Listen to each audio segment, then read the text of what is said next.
Bien, gracias Félix por acompañarnos. Gracias por la invitación. En realidad no es licenciado, es doctor. Fue un lapsus. No pasa. Pensando en economía. No, está bien. Félix, yo sé cuál es la respuesta, pero me interesa conocerla de boca de un experto. Nuestro comercio exterior anduvo muy bien en determinado momento.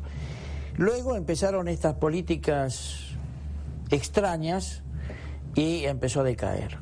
Ahora, ¿cuál es la situación? Me parece muy interesante tu definición, políticas extrañas, porque uno no tiene muy en claro qué es lo que, o mejor dicho, uno lo sabe, pero no es lo que se dice, digamos. Estas políticas extrañas han llevado a una performance del comercio exterior muy interesante, a empezar a entrar en un callejón de muy difícil salida. Y viene de la mano de los controles cambiarios. Cuando comienza el control cambiario, el comercio exterior comienza a sufrir la exposición a las restricciones de la falta de divisas. Pero el control cambiario no se produce por casualidad, se produce porque el señor debido, en lugar de ocuparse de lo que tenía que ocupar, estuvo muy tranquilo dejando hacer y se perdió el autoabastecimiento. Bueno. Y hay que importar energía. Bien. Yo, digamos, parte de la explicación es esa, parte son otros elementos. El punto es que hoy estamos en una situación, yo diría compleja, muy compleja. El día a día del comercio exterior es muy difícil.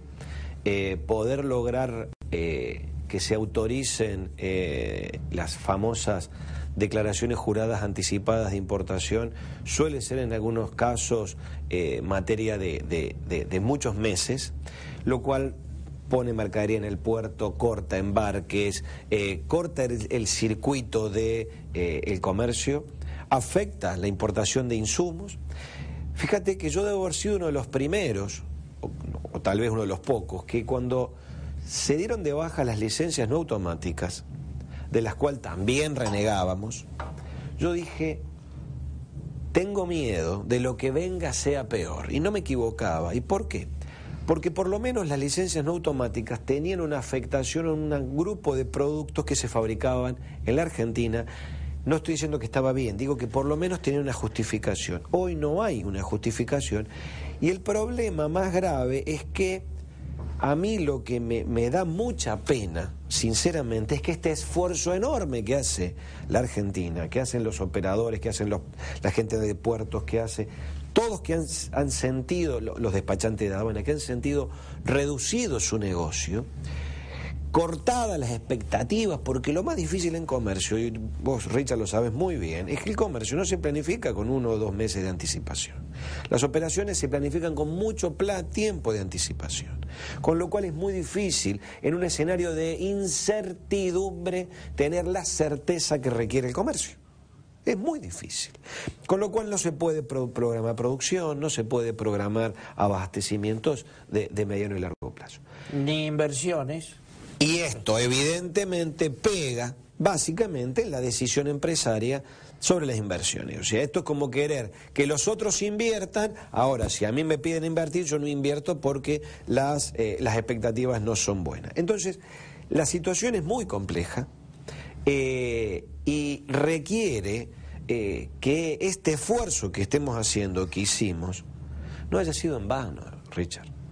Y está siendo en vano, porque si atrás de una no autorización hay una política de desarrollo de ese sector, con políticas activas, fuertes, claras, concretas, uno sí puede estar pensando que hay ciertos sectores estratégicos que pueden tener un desarrollo.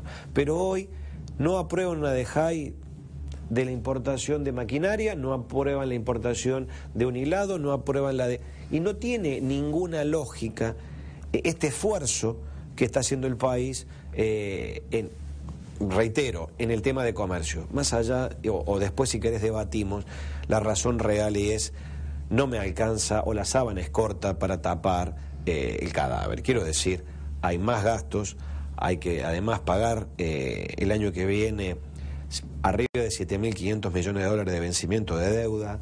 Vamos a tener un 2014 muy complejo y tenemos que ver cómo terminamos 2013. Sumado a la guita que hay que juntar para pagar la energía, que pueden ser 13, 14, 15 mil millones. Sin lugar a dudas.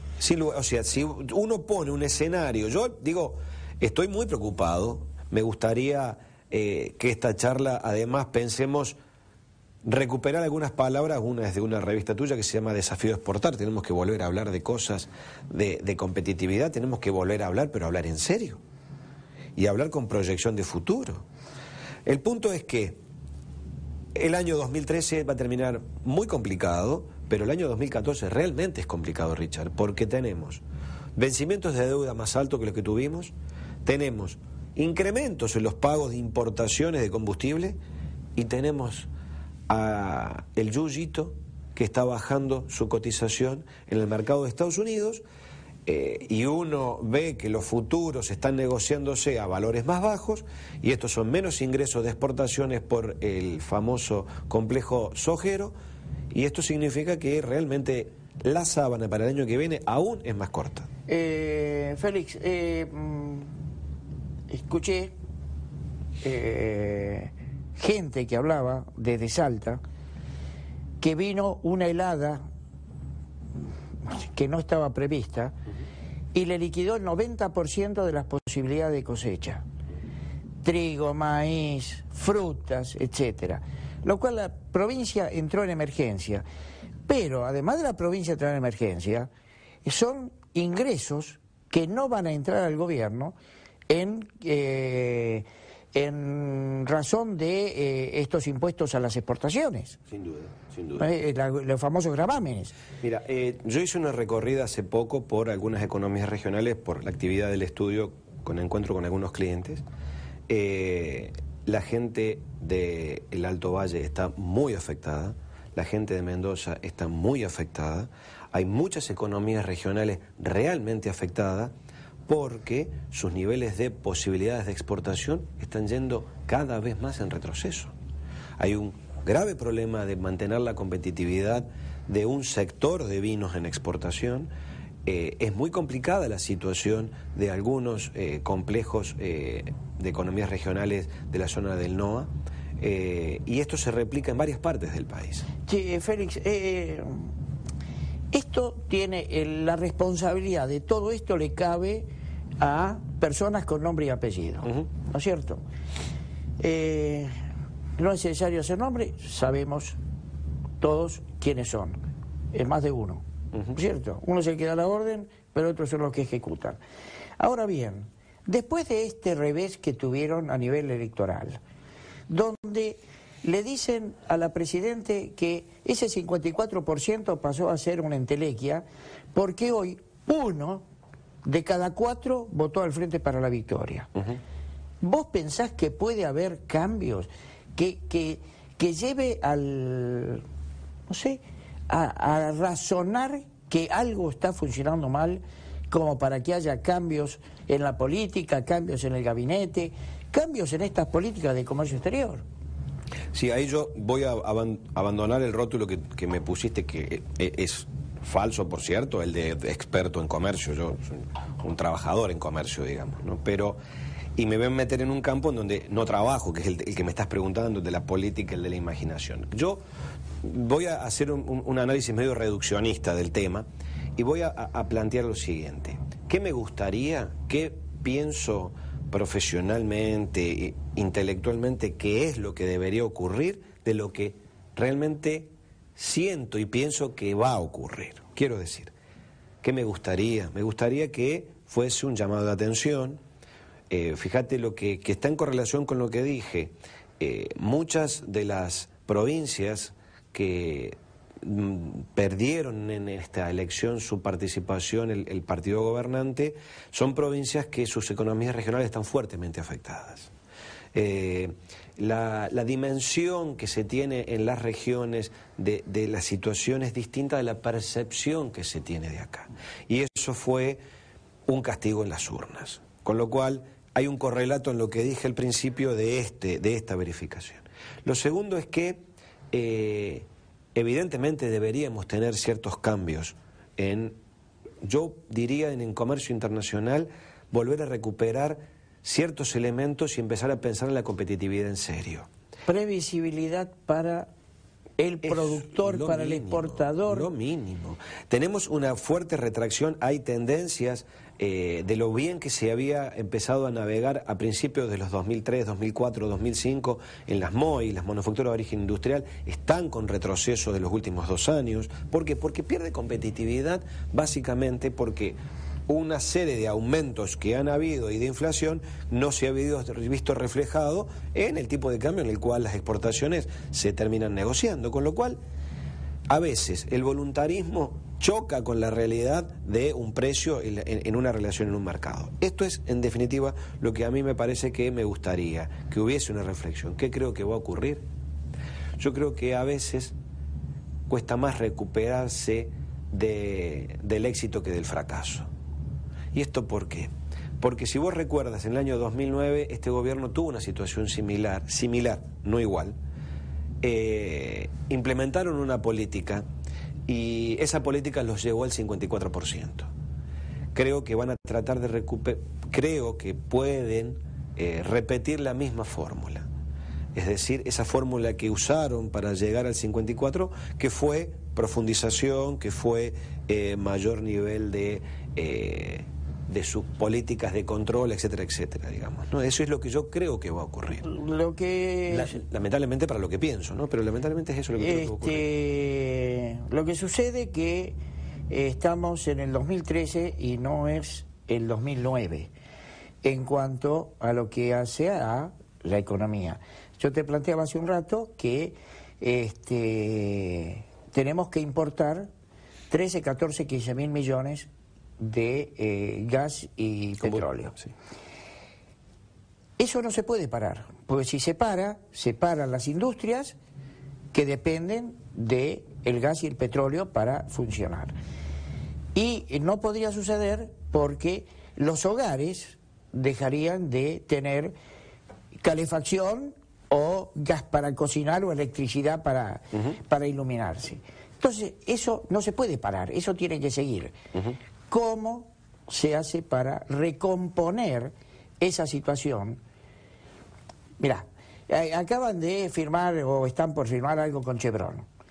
Los expertos en energía, algunos he tenido acá, dicen que se necesitan 15.000 millones de dólares por año durante 3 años para recuperar el autoabastecimiento y hacer de Vaca Muerta un real,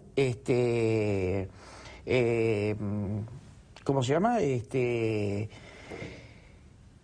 Un real pozo que dé resultados. Ahora bien, Chevron, que han hecho con bombos y platillos, se han anunciado el acuerdo con Chevron, va a poner 1.200 millones en 5 años. Y para eso se bajaron los pantalones. Yo no lo entiendo. Mira, yo, como me lo estás preguntando, yo no soy un experto en energía. Lo que puedo señalar es que esa restricción de las importaciones en los próximos años no puede ser, digamos, balanceada con cierre de importaciones.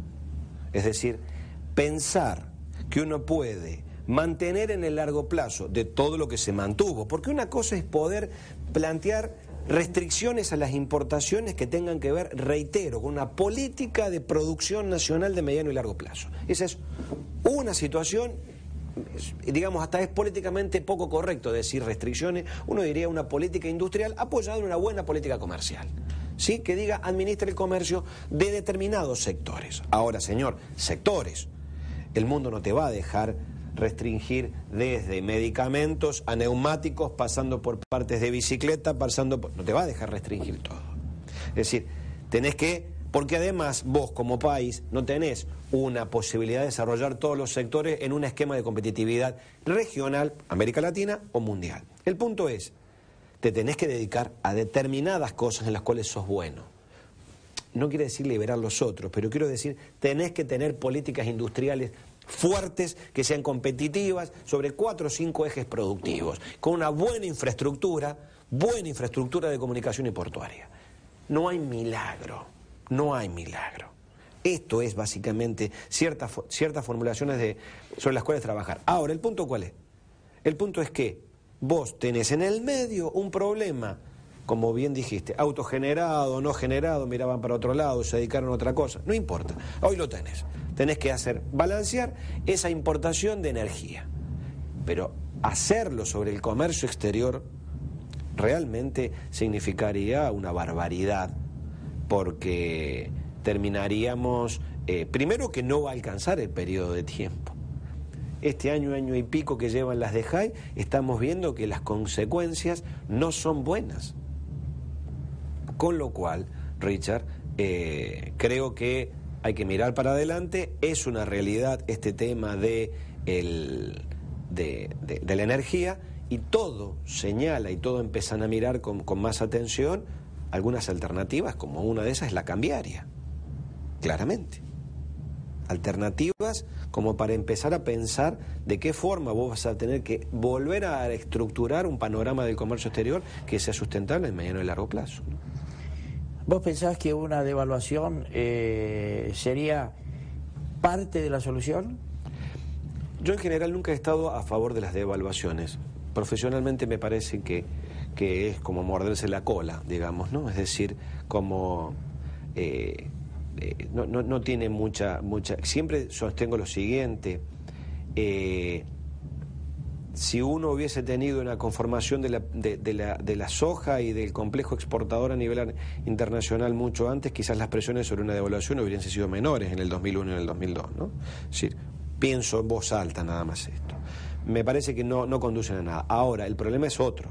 El problema es que el tipo de cambio del dólar llamado oficial, en un proceso de una inflación constante, ha quedado evidentemente retrasado.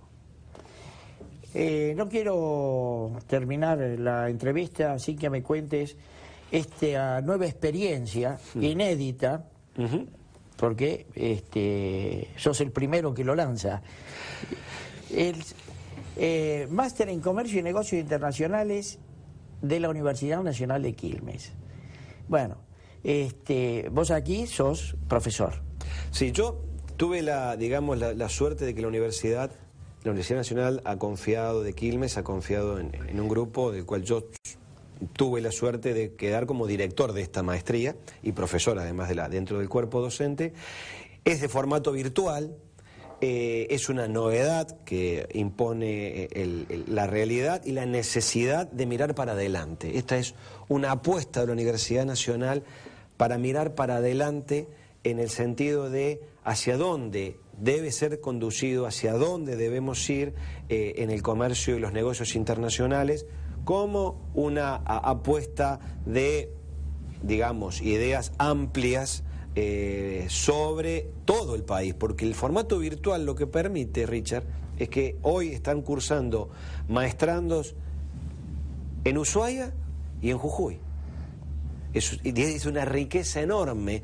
Que sería imposible si no fuera hecho en forma virtual. Hemos recibido muchos agradecimientos de los estudiantes que actualmente cursan, y bueno, esta maestría el año que viene lanza su segundo curso del inicio de la inscripción a principio de año, de su segundo año de inicio como maestría, la cual estamos muy contentos de llevarlo adelante. Que inclusive no es solamente para el interior, mucha gente de Gran Buenos Aires, capital, que les puede faltar tiempo para hacer un presencial, pueden hacer su curso tranquilamente desde su computadora.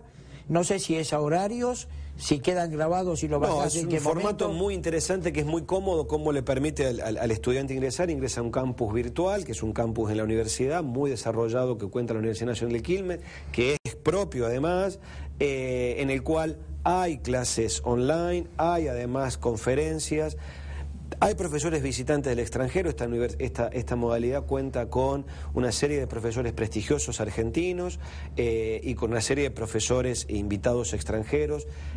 ¿Por qué? Porque la materia requiere la entrada en un mundo que es distinto a este mundo argentino chico, sino es poder proyectarnos a qué está pasando en Europa realmente, qué está pasando en Estados Unidos realmente, qué está haciendo América Latina realmente, digamos. Un poco es esta posibilidad de una persona que puede estar viviendo, Richard, en un pueblo muy chiquitito, y como tengo tonada cordobesa lo voy a decir, de alguna parte chica en la provincia de Córdoba, por ejemplo, digamos, ¿no? Por último, sí. ¿Cuándo tenés editados los libros? 2. He editado, digamos, he firmado recientemente, entregado el material ya por supuesto, con la editorial Repar. Van a salir Introducción al Comercio Exterior, que es un libro que estoy reeditando con ellos, con un diccionario, etcétera. Y voy a lanzar un nuevo libro que es sobre negociaciones en comercio internacional, y estimo que en términos de un mes y medio tendrían que estar ya los libros. Bueno, te comprometo que lo presentes. Con todo gusto, Richard. Aquí, en este programa. Con todo gusto, che. Gracias, Félix. Gracias a vos. Vamos a un corte, señor director.